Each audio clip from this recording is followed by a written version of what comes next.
couple years ago, I was part of a project called 9 to 5 TV, thanks to my friend Travis Broyles. Fun side trivia, the stretchy arm boy in Critical Bits is named after Travis. And through that, I hosted a series of Twitch live shows out of a studio at Georgia State University. I had a lot of freedom as to what I was going to do with my show, Strucci Movies Live. Co-hosting with me on this episode of Strucci Movies Live is my friend Sam Severin, link in the description, and we talk about the first two movies at length if you want to check that out. A lot of what I liked about the first two films, though, applies to the third one just as well. Even as the budgets of these movies go up, and the set pieces get more outlandish, and the cast gets bigger, and the story gets a little bit bigger as well, a lot of what is special to me about these movies remains consistent. And if you haven't seen any of the John Wick films, it's worth going into what, to me, sets them apart.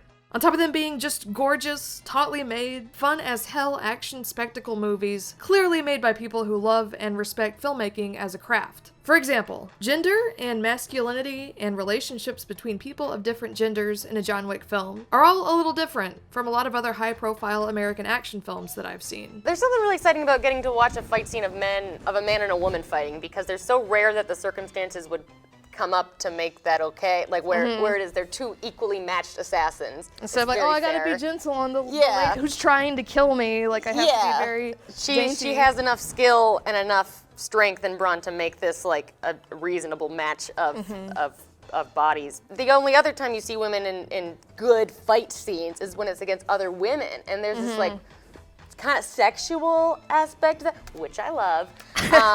But I think other people should see women fighting in non-sexual ways.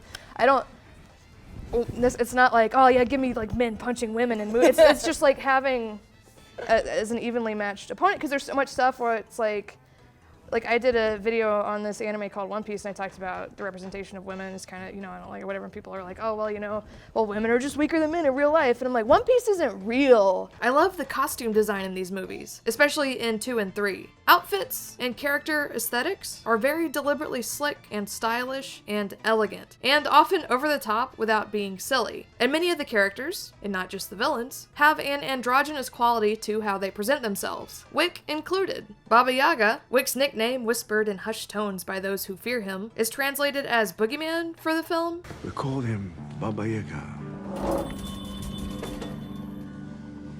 The Boogeyman? But I always understood it as a female creature, and I'm assuming the screenwriter Googled the name before including it in his film. Often in American culture, femininity or androgyny or close attention to style and appearance are seen as weakness in men and are made fun of, but in the Wick films, they're either commonplace or straight up celebrated and add flourish to a wide variety of characters. Wick's character is also built up as an unstoppable killing machine, and in each film he lives up to the expectations an audience has from how terrified other characters are of him. And he often even exceeds those expectations, with added style and creativity. But he's also occasionally a vulnerable character, unembarrassed by his vulnerability, and he's not stupid, but he's a simple person with simple drives and allegiances. All of his utility is in fighting and killing. In conversation, he's sometimes clever and funny, but mostly straightforward and blunt, not some kind of master manipulator or Bond-like suave conversationalist. John Wick, 1, loves dogs, and 2, misses his wife. And he doesn't say much,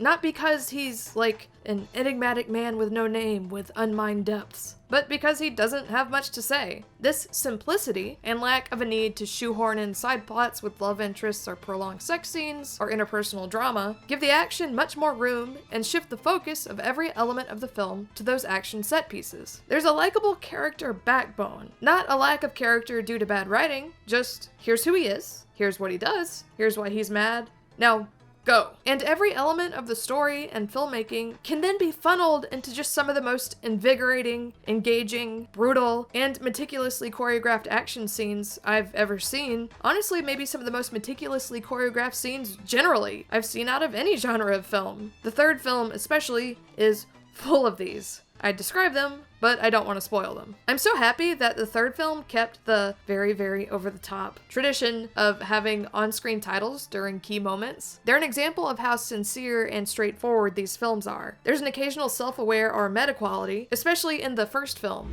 I heard you struck my son. Yes, sir, I did. And may I ask why? Yeah, well, because he stole John Wick's car, sir, and killed his dog.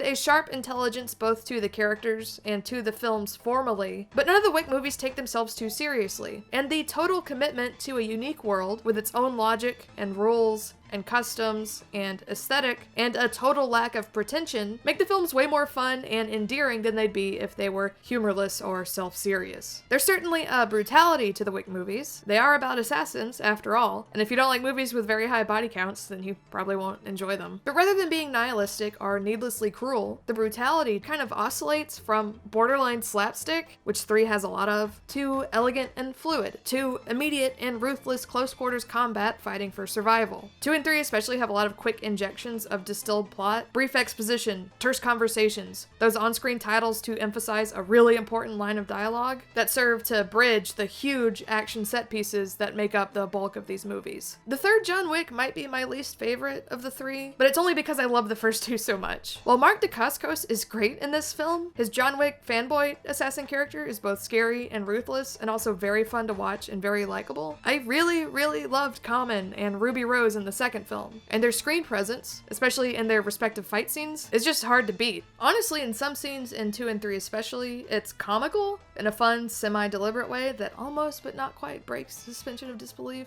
How accustomed this world is to violence, especially in scenes around trains where you would think people would be more alarmed by all the gunshots and stab wounds. A fight scene with Common in the second movie especially plays this up, and then in the third one, they're just openly killing people in like a train station, and no one seems to care. Also, shout out to Lawrence Fishburne. I love him so much in Hannibal, and I love him in these films as well. He knows exactly what movies he's in, and seems to be having the time of his life, and I have the time of my life when I watch him. And again, I really did like Mark Dacascos. I don't think his character is bad. I think he was a great sort of main central assassin for this movie. But my real complaints about 3, even though I loved it, are that even though I loved her character conceit and character gimmicks, Halle Berry seems a little underused or miscast, or maybe aspects of her character were a little too serious while others were a little too goofy. And the wave after wave of sort of faceless Moroccans Wick kills after an altercation with their white boss felt a little dated in a way these movies usually try to avoid. Which John Wick movie you might enjoy the most just depends on what you want to get out of movies.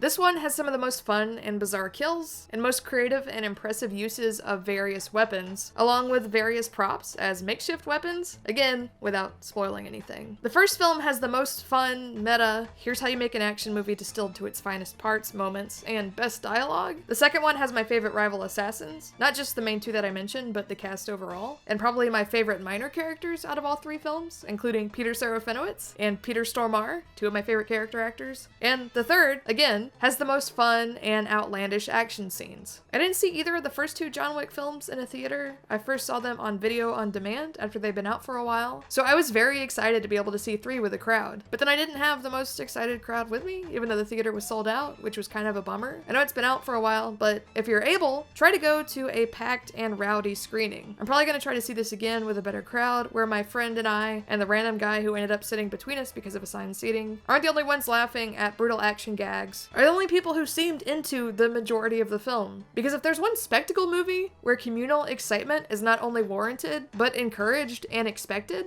it's a John Wick movie.